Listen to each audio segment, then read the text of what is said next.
Moikka ja tervetuloa ensimmäisen videon pariin. Tänään me tehdään semmonen video kuin Emeli 55. Mene katolle. Tämä pannaan katolle, että katso aika lämmin, niin tänään aika vähän hankala kiipeväli. Ollaan Porissa. Kerro missä me ollaan täällä. Mä en nyt sitä osoitetta oikein mielellään kertois.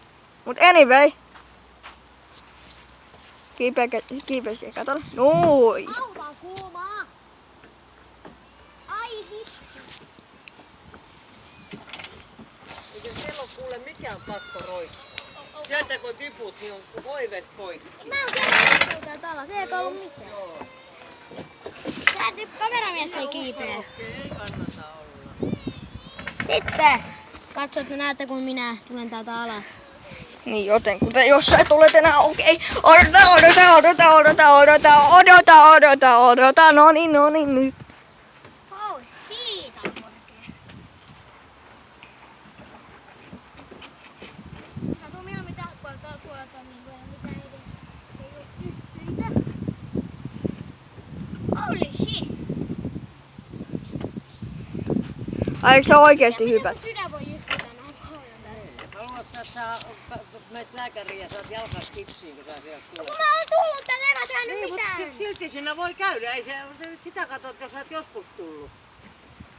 Huonossa asennossa tuut, niin oot 6 viikkoa jalka kipsissä. Siinä on kesä mennä. No niin mene mieluummin tosta liukumäestä. Niin. Se on kyllä niin vaarallista. Se on kuitenkin niin korkea ja kova alusta. Ei toi edes oo kova toi jalka. Onhan se. Onpa. Se on ihan kivikova. Kun tulee nilkat väärässä asennossa, niin ne on poikki. Aina kannattaa olla vähän miettiä, että mitä järkeä on. Niin eli kaikki YouTube-katsojat, älkää hypätkö katolta. Mä Niin. hyppään tästä. Älkää hypätkö katolta! Mä hyppään tästä nopea vielä. Ja toi pyllyn näyttelijä pois edestä. Pyllyn näyttelijä. Siirrypä tohon, kameramies tunne, mitä hyppää. Tässä tää ei oo niin vaarallista. On ihan yhtä vaarallista. Yes, vihdoinkin. No niin, sanonpa sun IG semmoset. En sano. Okei. Eli @emeli55.